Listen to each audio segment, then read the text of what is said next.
नमः शिवाय प्यारे साथियों। स्वागत है आपका फिर से एक बार हमारे चैनल में वर्ल्ड ऑफ हैप्पीनेस में। दोस्तों, रिलेशनशिप्स के ऊपर हमारी सीरीज चल रही है और आज एक और बहुत ही अच्छा वीडियो आप सभी के लिए होने वाला है। आपको आज के वीडियो को भी बहुत अच्छे से सुनना चाहिए। आपके रिलेशनशिप्स में कोई भी प्रॉब्लम नहीं आएगी। कितने भी नया रिलेशन हो, कितना भी पुराना रिश्ता हो आपका, पूरे परिवार में किसी के साथ भी आपकी कोई भी तकरार हो रही हो या अपने लव रिलेशनशिप्स में कोई प्रॉब्लम हो, पति पत्नी के साथ कोई दिक्कत हो, बहुत सारे रीजंस होते हैं घरों में, आपस में, रिलेशनशिप्स में किसी भी तरह से जब अनबन हो जाती है। तो अभी जो हमारी सीरीज चल रही है उसमें ज़्यादातर लोग मेरे से यही प्रश्न मेरे पास आ रहे हैं कि गुरु जी, हमारा जो है रिलेशन बहुत अच्छा चल रहा था, एकदम से पता नहीं क्या हो गया कि सब कुछ ऐसा लगता है जैसे खत्म हो गया। तो आज मैं आपको इसके पीछे की एक रीज़न मेन बताने वाला हूँ। देखो, जो हमारा माइंड है ना, इस माइंड को हमें समझना बहुत ज़रूरी है।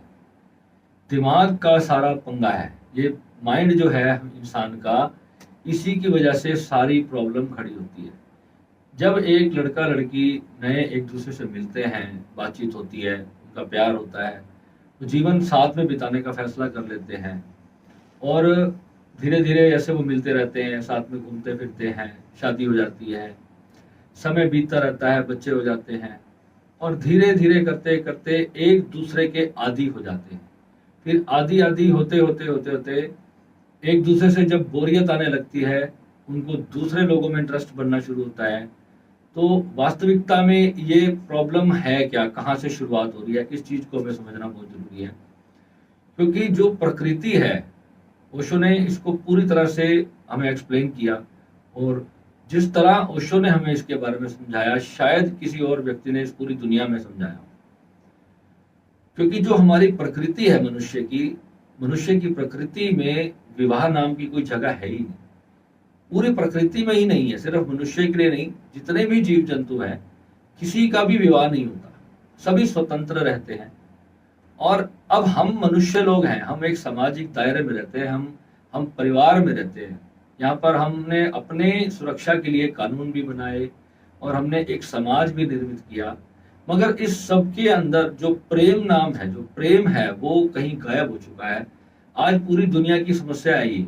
जितने लोग मिलते हैं, जितने लोग इस बारे में टॉपिक पे बात करते हैं, आप में से जितने भी लोग शादीशुदा हैं, बहुत कम मैं लोग देखता हूँ, 100 में से कोई एक आधी कपल मुझे ऐसा मिलता है जो कहता है कि मैं 100% अपने रिश्ते से बहुत ज्यादा खुश हूँ। या खुश हूँ भी तो जब मैं उनसे इसके बारे में जब बहुत चर्चा करता हूँ, मैं घंटों घंटों, जब कोई टॉपिक मेरे को ऐसा मिलता है तो मैं लोगों से उसके ऊपर चर्चा करता रहता हूँ, उनके अनुभव लेता रहता हूँ, उनके एक्सपीरियंस लेता रहता हूँ और वो जो चीज है वही मेरे नॉलेज का आधार बनती है। जब तक मैं कम से कम 100-200 लोगों से एक टॉपिक के ऊपर मैं डिस्कशन ना कर लूं, तब तक मैं उसके ऊपर अपनी कोई धारणा नहीं बना लेता कि हाँ, यहाँ पर बिल्कुल सच है। मेरा एक फ्रेंड मुझे कहता था कि विराट, तू ना, ओशो ने जो कह दिया, तूने उस बात को अपने दिल में ऐसे उतार लिया है कि तू कुछ और चीज को देखता ही नहीं। मैंने कहा बिल्कुल सच बात है, ओशो मेरे आइडल है और जो कुछ मैंने जीवन में ओशो से सीखा है वो इतना प्यारा है, उसकी मैं कहता हूँ कोई कीमत है ही नहीं। क्योंकि जितना ओशो ने हमारे समाज को देना चाहा या दिया, उन्होंने दुनिया के बड़े बड़े साइकोलॉजिस्ट को सुना, उनको बहुत पढ़ा। ओशो ने जितनी नॉलेज गेन की है, मैं नहीं समझता कि ओशो के बाद कोई ऐसा व्यक्ति संसार में पैदा भी हुआ अभी तक जिसने ओशो जैसी नॉलेज को गेन किया हो। अब यहाँ पर रिलेशनशिप्स के अंदर जो सबसे बड़ी प्रॉब्लम हम देखते हैं ना, वो ये होता है कि जहां हम एस्ट्रोलॉजी की बात करते हैं तो हर प्रकार के व्यक्ति हैं। ऐसे पुरुष भी हैं जो एक महिला के साथ पूरा जीवन खुशी से बिता लेते हैं और ऐसी महिलाएं भी हैं जो एक पुरुष के साथ पूरी जिंदगी खुशी से बिता लेते हैं। तो जब मैं उनकी कुंडली देखता हूँ तो उसके अंदर मैं पोजीशंस देखता हूँ जब प्लैनेट्स की, तो शुक्र और राहु और मंगल, ये जो 3 प्लैनेट है, और बीच में अगर कहीं से शनि के इन्वॉल्वमेंट हो जाए, ये चारों प्लैनेट्स जो हैं जब शुक्र को प्रभावित करते हैं, ये मैंने एस्ट्रोलॉजी में इस चीज को समझा। ओशो एस्ट्रोलॉजी के बिल्कुल अगेंस्ट बात करते थे, तो यहाँ पर मैंने एक चीज, हमेशा मैं ओशो के अगेंस्ट रहा क्योंकि मैं एक एस्ट्रोलॉजर था, मेरा प्रोफेशन है और मैं उस वक्त सीख रहा था जब मैं ओशो से जुड़ा। तो अगर हम स्पिरिचुअलिटी की तरफ चलते हैं तो वहां तो सब कुछ छोड़ देना है, सब कुछ छोड़ देने का नाम स्पिरिचुअलिटी है, या यूं कहें कि सब कुछ अपने आप छूट जाना ही स्पिरिचुअलिटी है। और एक जब हम एस्ट्रोलॉजी की बात करते हैं तो एस्ट्रोलॉजी का मतलब ही मोक्ष को तरफ जाना ही है। एस्ट्रोलॉजी का जो एक्चुअल सिद्धांत है वो हमें मनुष्य को मोक्ष की तरफ लेके जाना है, यानी कि संसार में जन्म लेने की वजह को फाइंड आउट करना, संसार में हम आए क्यों हैं, क्योंकि हमारी कुंडली में ही प्लैनेट्स हमें बताते हैं कि हमें मोक्ष होगा या नहीं। अब कोई व्यक्ति, कोई एस्ट्रोलॉजर हो, कोई बड़े से बड़ा एस्ट्रोलॉजर हो, जब वो मेरी कुंडली को देखता है तो वीनस की पोजीशन देख करके वो कहता है कि ये कुंडली जो है ना, ये किसी गुरु की कुंडली नहीं हो सकती, क्योंकि शुक्र और बृहस्पति की दृष्टि आमने सामने, और 8th हाउस का शुक्र है, शनि की शुक्र पे दृष्टि है, और शुक्र भी जो है मेरा कर्क राशि में, जो कि शुक्र की शत्रु राशि है। और मैं अपने जीवन में मैंने एक भी फल, अष्टम भाव का जो नकारात्मक फल होता है, मैंने नहीं प्राप्त किया। मुझे भगवान की इतनी कृपा रही, मैं साधना जब से मैं श्री विद्या करता रहा, तो श्री विद्या साधना ने मुझे शुक्र का एक भी नकारात्मक फल मेरे जीवन में नहीं ला करके दिया। हाँ, राहु ने अपनी प्रॉब्लम्स जरूर करी, मैंने पिछले वीडियोस में भी बताया। अपनी जो मेरी आज तक की जर्नी रही लाइफ की, मैंने उसके बारे में जितना खुलकर बोला शायद कोई बताता भी नहीं। राहु एक ऐसा प्लैनेट है जो हर चीज पर अपना दोष ही लगाता है, अपना ग्रहण ही लगाता है। राहु हमारी खुशियों का सबसे बड़ा दुश्मन राहु ही है। मगर वही राहु जब अच्छा हो जाए, जब वो शुभ हो जाए, तो वही बहुत ज्यादा पॉजिटिव फल भी हमें देता है, ये तो आप सभी जानते हैं। मगर जिस भाव में भी राहु स्वयं बैठा होता है, उस भाव का फल नाश जरूर करता है। ये मेरा अनुभव रहा है। मेरी श्री विद्या साधना की इतनी जबरदस्त जाप करते हुए भी हर चीज, हर वस्तु जो भी मैं अपने जीवन में चाहता था, सब कुछ प्राप्त तो हुआ, मगर बहुत डिले करके, बहुत चोटें मार मार के, बहुत तकलीफें देने के बाद, और इतनी सारी इच्छाएं तो अधूरी ही रखता है जब पंचम भाव में बैठ जाता है। यानी कि अंदर से आपके मन को तो कभी संतुष्ट नहीं होने देता। और राहु, आपको पता है सचिन तेंदुलकर की कुंडली में भी चंद्रमा और राहु की युति है। मैंने बहुत बड़े बड़े लोग देखे जिनकी कुंडली में, मैं सेलिब्रिटीज वगैरह की कुंडली अक्सर रिसर्च करता रहता हूँ गूगल से उठा करके, मैंने बहुत बड़े बड़े सेलिब्रिटीज, बहुत बड़े बड़े जो प्लेयर्स हैं क्रिकेट के, फुटबॉल के, ऐसे ऐसे नामी गिरामी नामचीन लोगों की मैंने जब कुंडली देखी, तो उनके अंदर मैंने पाया कि राहु और चंद्रमा की युति पंचम भाव में। उनको जीवन में बहुत सारी चुनौतियां तो आई, बहुत सारे कष्ट तो आए, मगर वो कष्ट कहाँ रहे, वो रिलेशनशिप्स को लेकर के रहे। मगर जहां भौतिकता की बात आती है, तो वही प्लैनेट जो है आपको इतनी ऊंचाइयों पे ले जाता है, यही राहु चंद्रमा। ये राहु चंद्रमा की जो युति है, ये ऐसी युति है कि आपको कहीं पर भी रुकने नहीं देती, ये एंडलेस है, इसकी कोई ब्रेक नहीं है। यानी कि जो आपने संकल्प किया, अगले दिन आपके पास उतनी भरपूर ऊर्जा होगी उस कार्य को कर डालने की, फटाफट से सारे काम निपटा लेने की जो शक्ति होगी। मगर यहाँ पर जो कार्य होंगे वो आपके दिमाग से और आपके टेक्नोलॉजी से रिलेटेड होंगे। राहु और चंद्रमा की जो चीजें हैं, ये आपके दिमाग की और टेक्नोलॉजी की हमेशा कॉम्बिनेशन से जो कार्य होंगे, उसी में आपको तरक्की मिलेगी। तो मैंने जब सचिन तेंदुलकर की कुंडली उठाई, तो उसमें जब मैंने देखा, आपने नोटिस किया होगा सचिन तेंदुलकर भाग के रन बहुत कम खरीदता था और चौके और छक्के बहुत ज्यादा लगाता था। जितने भी मैंने ऐसे कुंडलियां देखी, उनकी जिंदगी में हमेशा शॉर्टकट होता है, क्योंकि उनको पेशेंस लेवल जो होता है वो बहुत ज्यादा कम होता है। तो उनकी जो सारी प्रैक्टिस होती है ना, मैंने हमेशा पाया, मेरे दोस्त, मेरे जितने भी मेरे मित्र थे, मेरे परिवार के, या मेरी जिंदगी में जो भी आता था, वो मुझे एक बात उन्होंने मुझे जरूर कही कि विराट, तेरे अंदर पेशेंस की बहुत कमी है, थोड़ा अपने अंदर धैर्य ला।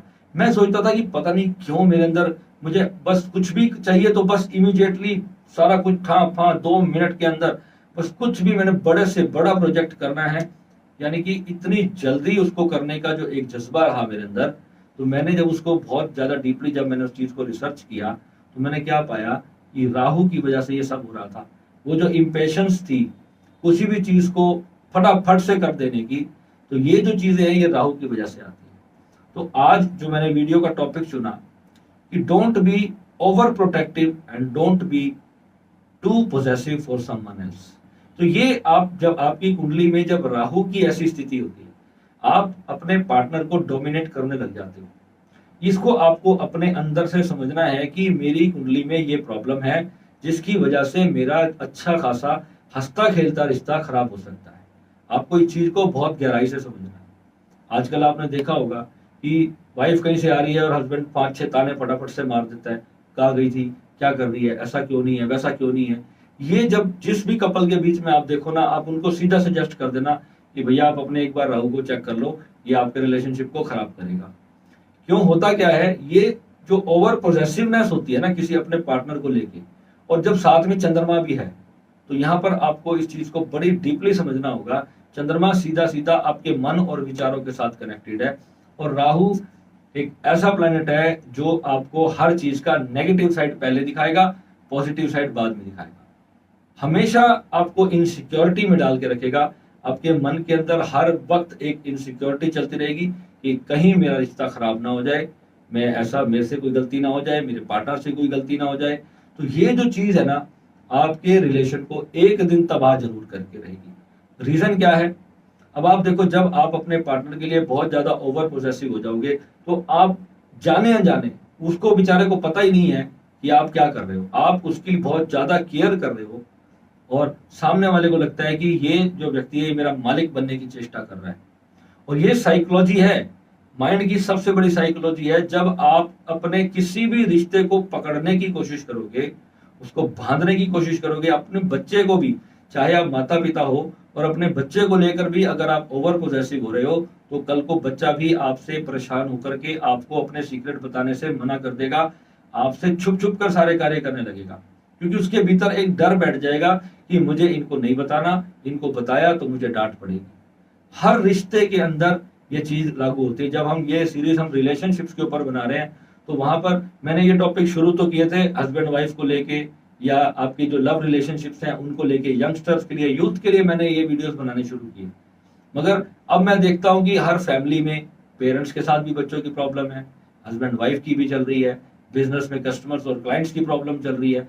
कहीं ना कहीं पर कुछ ना कुछ ऐसी चीज चल रही है, और सारी चीज माइंड की साइकोलॉजी है। इतने सारे लोगों ने इसके ऊपर वीडियोस बनाए कि आप सामने वाले पर्सन को इग्नोर करना शुरू कर दो। ये इतना बड़ा हत्या करने जैसा अपराध है जब आप अपने रिश्तों को इग्नोर करना शुरू करते हो। कोई आपके लिए बहुत ज्यादा केयरिंग है और आप उसको इग्नोर करना जब शुरू करते हो, तो ये उसके लिए हेल्थ के लिए अच्छा नहीं है। मगर आप खुद अपनी जगह पे आकर के देखो कि जब आप किसी के लिए ऐसी ओवर केयर करते हो, या ओवर पोजेसिव होते हो, किसी को बहुत ज्यादा प्यार करने लगते हो, तो क्या आपको कहीं ऐसा तो नहीं लगता कि आप उनको बहुत ज्यादा उनकी फ्रीडम छीन रहे हो? क्योंकि आज के समय में हर व्यक्ति को एक प्राइवेट स्पेस चाहिए, उसको अपना मेंटल पीस चाहिए, वो अपनी लाइफ पे कुछ गोल्स अचीव करना चाहता है, वो अपने जीवन में अपने निर्णय लेना चाहता है, उसका एक अपना निजी सोल एजेंडा है जो वो जीना चाहता है, जो वो करना चाहता है। और जब आपकी इच्छाएं उसकी उस हैप्पीनेस के अंदर जब रोड़ा बनती है, आपको लगता है कि आप उस चीज को, उस व्यक्ति को खुशी देने की कोशिश कर रहे हो, मगर ऐसा हो नहीं रहा होता। अनजाने में ही आप सामने वाले को ओवर पोजेसिव फील करा रहे होते हो और अपनी उसके ऊपर थोप रहे होते हो। आपको पता ही नहीं चल रहा होता है कि आपका रिश्ता खराब हो रहा होता है, और ये 4-5-6 महीने, 1 साल ऐसा जब चलते चलते चलते अंदर ही अंदर आप दोनों जब एक दूसरे से अपनी बात को शेयर ही नहीं कर पाते, या एक व्यक्ति अपनी बात समझा नहीं पा रहा होता, तो यहाँ पे जो मिसकम्युनिकेशन होता है, ये मिसकम्युनिकेशन आपके हंसते खेलते प्यार को, हंसते खेलते रिश्ते को एक क्षण में बर्बाद कर सकता है। और पूरी दुनिया के रिश्ते इसी वजह से तबाह हो चुके हैं।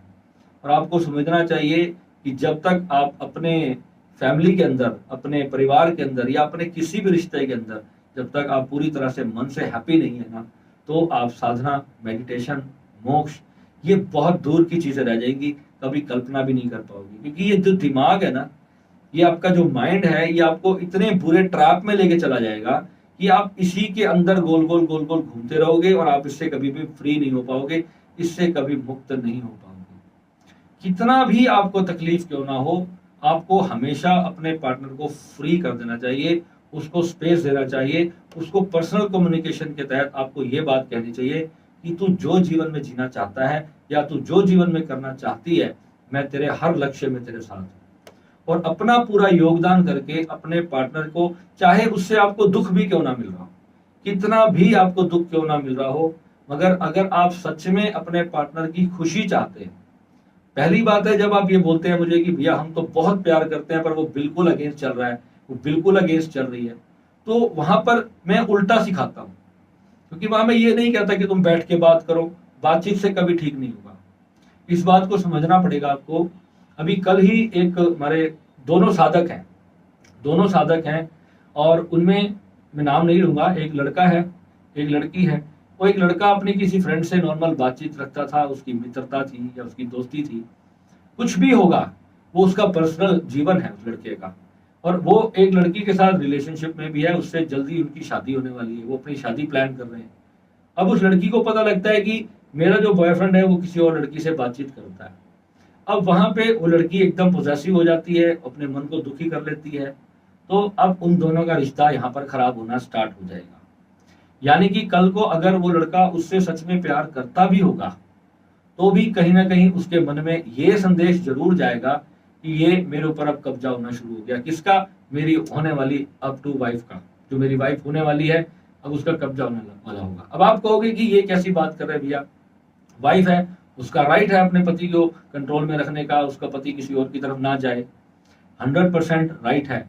मगर ये राइट आपके कानून ने आपको दिए हैं, ये राइट आपको परमात्मा ने नहीं दिया। अब आपके पास दो कानून हैं, या तो आप इस संसार के कानून से जिंदगी जिए या फिर आप परमात्मा के कानून से जिंदगी जिए। जिंदगी परमात्मा के कानून से ही चलती है। जो रिश्ते बाद में खराब हो जाते हैं उसका कारण सिर्फ यही होता है कि वो समाज के बनाए कानून से चलते हैं, वो परमात्मा के बनाए कानून से नहीं चलते। अब यहाँ पे होता क्या है, हस्बैंड को होता है कि मेरी वाइफ किसी और को देख ले तो उसको अहंकार को चोट पड़ती है। ऐसे ही जब वाइफ को भी दुख होता है जब उसका हस्बैंड किसी को देखता है। तो ये बहुत गहरी समझ होती है, और इसके लिए दिल पर बहुत बड़ा पत्थर रखना होता है अपने स्पाउस को खुश रखने के लिए। और अपने स्पाउस को अपना बेस्टी, अपना दोस्त बनाने के लिए बहुत कुछ त्याग करना पड़ता है, उसकी हर खुशी को एक्सेप्ट करना होता है। अब यहाँ पर लोग मेंटल गेम्स भी खेलते हैं, माइंड गेम्स बहुत ज्यादा चलने लगी हैं। ओशो सन्यासी तो बहुत ज्यादा माइंड गेम्स खेलने लगे। वो अपनी वाइफ को तो फ्रीडम नहीं देते हैं, पर खुद अपनी वाइफ से वो फ्रीडम जरूर चाहते हैं। तो ये जो चीज है ना, जब इन रिलेशनशिप में आ रही, जब आप सन्यास की तरफ जा रहे हो, जब आप अध्यात्म की तरफ जा रहे हो और आपको संसार की लाइफ भी जीनी है, तो आपको इन सारी चीजों को समझना होगा। हमारा वर्ल्ड ऑफ हैप्पीनेस जो है यहाँ पर एक पूरी समग्रता को लेकर चलता है। यहाँ मैंने किसी भी आपके पॉइंट को मैंने छोड़ा नहीं है। अगर आपका कहीं पे कोई तर्क है मेरी बातों को लेकर, तो आप मुझे कमेंट में क्वेश्चन जरूर कर सकते हैं, और मुझे उसका आंसर मैं 100% आपके हर क्वेश्चन का आंसर दूंगा। अब जैसे कि कुछ कम्युनिटीज ऐसी हैं जहां पर लड़कियों को बिल्कुल भी फ्रीडम नहीं दी जाती, लड़कियों को बहुत ज्यादा बांध के रखा जाता है। इवन उनके रिश्ते भी उनके माता पिता ही तय करते हैं। बहुत सारी कम्युनिटीज हैं, और बहुत सारी ऐसी कम्युनिटीज हैं जो आज की डेट में अपनी बेटियों को पूरी स्वतंत्रता देते हैं, उनको अपना पति चुनने का हक देते हैं, उनको अपना बॉयफ्रेंड चुनने का हक देते हैं, वो जो भी अपने जीवन में करना चाहती हैं। अब कितनी लड़कियों ने तो बगावत कर दी, आप देखते हो आज के टाइम में। वो एक लड़की आजकल, पता नहीं उसका नाम क्या है, वो बहुत छोटे छोटे से कपड़े डाल के, न जाने अजीब अजीब से गंदे गंदे कपड़े डाल करके वो वीडियोस बनाती है। और एक दिन उससे पूछा कि, किसी ने पूछा कि आप ये सब क्या करके क्या साबित करना चाहती हो? उसने कहा मैं ये दिखाना चाहती हूँ कि तुम्हारी आंखें कितनी गंदी हैं, तुम देखना क्या चाहते हो, किस चीज को तुम वायरल कर रहे हो, तुम मत देखो ना, मैं कुछ पहनकर चल रही हूँ तो मत देखो। तो ये हमारे समाज की एक्चुअल पिक्चर है कि आप अपने स्पाउस को, अपनी गर्लफ्रेंड को या अपने पार्टनर को आप ऐसे नहीं देखना चाहते कि कोई और उसको इस तरह से देखे, मगर आप दूसरे लोगों को इस तरह से देखना चाहते हो। ये आप सभी पुरुषों को अपने अंतर से ये क्वेश्चन करना चाहिए कि क्या आप अंदर से इस मानसिक वासना से फ्री हुए हो या नहीं हुए। ये जो मानसिक वासना है ना, इसके लिए आपको थोड़ा सा एक्सपैंड करना पड़ेगा, अपने आप को थोड़ा ओपन अप करना पड़ेगा इन टॉपिक्स पे, अपने परिवार में, अपने घर में, अपने पार्टनर्स के साथ, अपने स्पाउसेस के साथ, अपनी गर्लफ्रेंड्स के साथ, अपने बॉयफ्रेंड के साथ, अपने बच्चों के साथ, सभी के साथ इस टॉपिक पर खुल करके बात करनी है। और जो एक्चुअल रियलिटी है, जैसे आज पूरा दुनिया जिस चीज को समझ चुकी है, तो भारत, पाकिस्तान, नेपाल, ये जो छोटे छोटे हमारे जो देश हैं, हालांकि बड़े बड़े देश हैं, हमारा इंडिया तो खैर बड़ा देश है, आबादी के लिहाज से बहुत बड़ा है, पर लैंड एरिया में हम बहुत पीछे हैं। मगर हमें ये समझना चाहिए कि हमारी मानसिकता जो है वो बहुत छोटी है अभी तक, क्योंकि हमने महिलाओं से उनकी पूरी खुशी छीनने की कोशिश करी। क्योंकि हमने महिलाओं को उनका अधिकार नहीं दिया। और आज भी अभी भी हमारे देश की हालत सबसे ज्यादा दया करने लायक है। यहाँ पर एक स्त्री को इतना भी हक नहीं है कि वो 5-7 दिन के लिए अपने फ्रेंड्स के साथ कहीं घूमने चली जाए। मेरी वाइफ ने एक दिन मुझे बोला कि क्या मेरी फ्रेंड आ रही है साउथ अफ्रीका से, उसका आने का प्रोग्राम है, मैं उसके लिए क्या 15 उसके साथ 15-20 दिन कहीं मैं गोवा वगैरह घूमूं। तो मैंने उसको कहा हाँ जा, क्यों नहीं जा, तो किसने मना किया। तो जब उसने ये बात सुनी तो बड़ी हैरान हुई कि कहती मेरे को बिल्कुल उम्मीद नहीं थी कि आप मुझे ऐसे जाने दोगे। मैंने कहा क्यों नहीं जाने दूंगा, तेरा राइट है यार। ये थोड़ी है कि तेरी मेरी शादी हो गई है तो क्या मतलब मैंने तेरे पैरों में रस्सी बांध दी कि तेरा कोई अपना निजी जीवन ही नहीं है। तेरे मैं जब अपने दोस्तों के साथ जा सकता हूँ तेरे को बोल करके, तो व्हाई नॉट यू, तू भी जा सकती है। तो ये अथॉरिटीज, ये परमिशंस हम अपने स्पाउस को देने में क्यों डरते हैं? क्या उन्हें सांस लेने का हक नहीं? क्या उन्हें कहीं अकेले अपने फ्रेंड्स सर्कल के साथ, अपने स्कूल कॉलेज के दोस्तों के साथ या घूमने फिरने का अधिकार नहीं होना चाहिए? ये जो चीजें जब आप लोग अपने रिश्तों में डालते हो, एक दूसरे पे जब बंदिशें लगाते हो, तो ये बंदिशें फिर आपके पार्टनर को मजबूर करती हैं आपको झूठ बोलने के लिए। जब आप सच को स्वीकार कर लोगे ना, कि जब मनुष्य की जो एक जेन्युइन जो उसकी जो परमात्मा ने जो क्वालिटीज उसके अंदर डाल के भेजी हैं, जब आप उस चीज को एक्सेप्ट कर लोगे, तो तब जो रिश्ता आपके जीवन में आएगा वो बहुत आपकी रिस्पेक्ट करेगा और आप भी उस रिश्ते की उतनी ज्यादा रिस्पेक्ट करोगे। सारी चीज सिर्फ समझ की है, उम्र से इसका कोई कनेक्शन नहीं है कि आप कितने साल के हो गए, इससे इसका कोई फर्क नहीं पड़ता। अगर आप अपने रिश्तों में थोड़ी सी फ्रीडम दे करके चलोगे। हाँ, कई बार ओवर पोजेसिवनेस आ जाती है, जब आप बहुत ज्यादा डीप लव में किसी के साथ होते हो तो आपको ये जरूर होता है, मगर वहां पर भी कमी सिर्फ तभी होती है जब तक आपने इस सारी चीजों को समझा नहीं है, सामने वाले के मस्तिष्क को नहीं समझा, उसकी साइकोलॉजी को नहीं समझा कि अभी वो पर्सन आपसे थोड़ा सा स्पेस मांगता है, थोड़ा स्पेस चाहता है। अब आप देखो, मैं कितने लोग मेरे से ये बहुत सारे क्वेश्चन करते हैं, गुरुजी हम जब भी हम मैसेज करते हैं कोई रिप्लाई नहीं आता, हम कॉल करते हैं 15-15 दिन कॉल नहीं आता, कोई रिप्लाई नहीं आता। ये जब से फोन आया ना, ये भी आपका ईगो का एक पार्ट बन चुका है। अरे बंदे ने थोड़ी देर आपका किसी रीजन से मैसेज नहीं देख पाया, या वो कहीं काम में बिजी है, हो सकता है वो 3-4 दिन के लिए कहीं कहीं गया हुआ पहाड़ों में, वहां नेटवर्क ना हो, या कुछ भी रीजन हो सकता है, वो अभी आपसे थोड़ा बात नहीं करना चाह रहा, वो किसी और जरूरी काम में होगा। और ये भी इंसान अपनी ईगो को एक एक वो बना रहा है, ये भी उसको ईगो हर्ट हो रही है कि मुझे रिप्लाई क्यों नहीं किया, इसकी हिम्मत कैसे होगी, मेरा फोन नहीं उठाया। ये प्रॉब्लम्स हैं आजकल लोगों की। 18-20 साल के बच्चे हैं और ये प्रॉब्लम है कि मैंने कॉल किया था, मैंने मैसेज किया था, मेरा फोन 1 घंटे पे क्यों नहीं उठाया। What is this nonsense. फिर आप लोग उनको वीडियो कॉल करने के लिए कहते हो। मेरे को एक व्यक्ति कहता है, मैंने उनको जब भी मैं उसको बोलता हूँ कि वीडियो कॉल करें, मुझे वीडियो कॉल नहीं करती। गुरुजी आप अपनी अंतर आंखों से देख के बताओ कि वो भी क्या कर रही है। अरे मेरे भाई, वो कुछ भी कर रही है, वो तेरे को बता के करेगी क्या?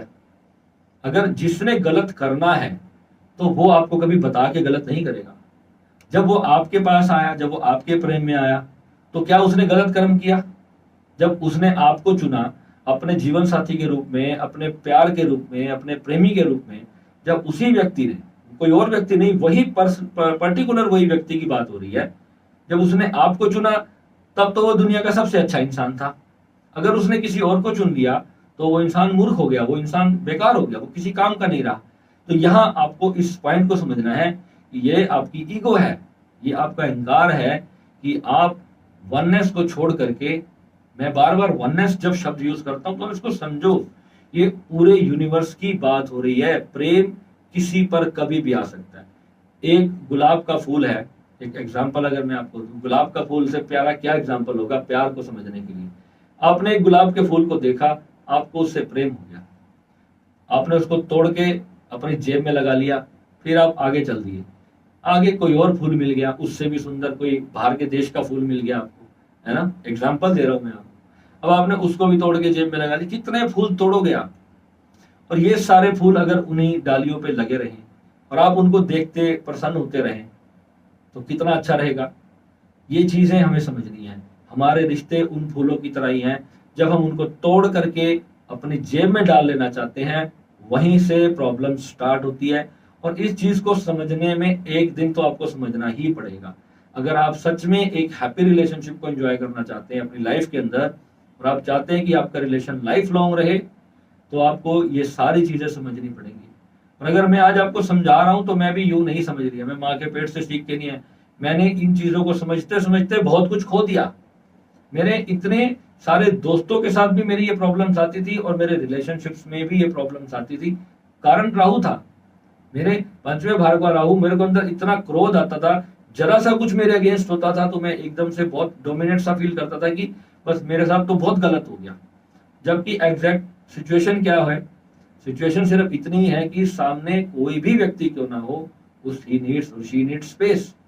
आप जब सुबह उठते हो, जब आप अपने जो भी आपके रिलेशनशिप्स हैं, आप सभी उनको गुड मॉर्निंग भेजते हो, राधे राधे करते हो, नमः शिवाय करते हो ना, तो क्यों करते हैं? क्योंकि हम एक दूसरे से कनेक्टेड है, एक दूसरे से अच्छा फील करते हैं, तभी उनको हम सुबह राम राम जी भेजते हैं, तभी भेजते हैं ना।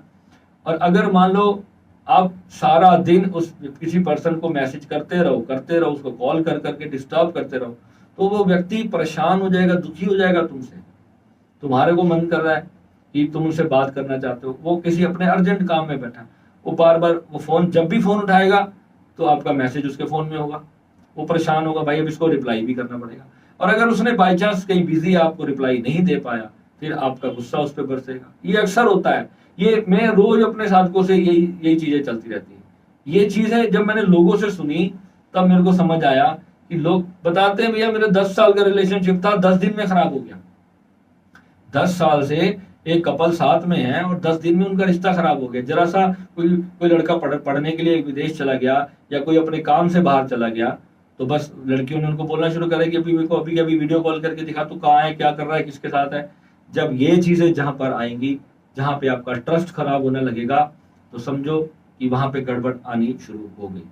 और उसी एग्जैक्ट टाइम पे जब आप अपनी कुंडली को देखोगे ना, तो आप मेरी बात लिख के रख लो, उस समय या तो आपकी राहु, शुक्र, मंगल और शनि, ये 4 महारथी उस वक्त आपकी कुंडली में जरूर चल रहे होंगे। इनके बिना रिश्ता खराब नहीं हो सकता, इनके बिना रिश्ता खराब नहीं हो सकता और इन्हीं के बिना बन भी नहीं सकता। जब यही रिश्ते आते हैं, जब यही प्लैनेट्स आपकी जिंदगी में पॉजिटिव रूप में आते हैं, तो यही प्लैनेट्स आपकी जिंदगी में अच्छे अच्छे खुशहाल करने वाले रिश्ते आपके जीवन में लेकर के आते हैं।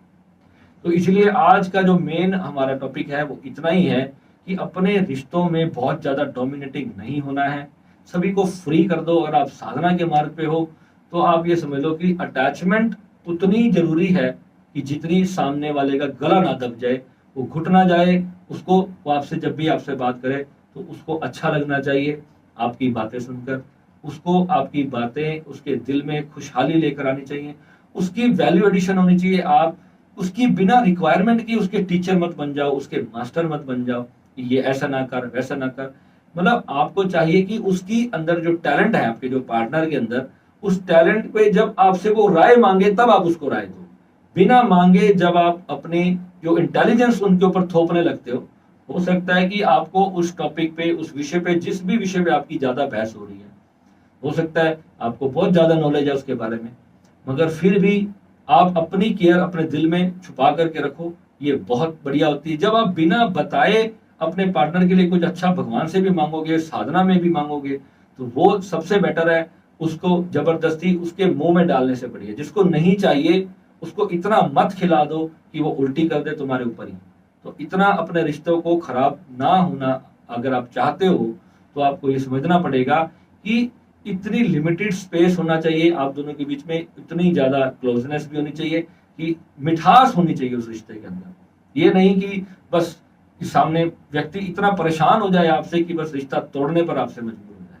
ठीक है, तो आई होप आज का वीडियो आपको समझ आया होगा, अच्छा लगेगा तो जरूर शेयर करिएगा। और कमेंट में मुझे जो भी आपका कोई क्वेश्चन हो तो आप मुझे कमेंट के जरिए जरूर बताइए, उस पर अब मैं वीडियो बनाऊंगा। अब मैं रेगुलर रोज स्टूडियो आ रहा हूँ और कोशिश करूंगा कि दिन में 1 या 2 वीडियोस आपके लिए मैं जरूर लाने की कोशिश करूँ। ठीक है, नमस्कार।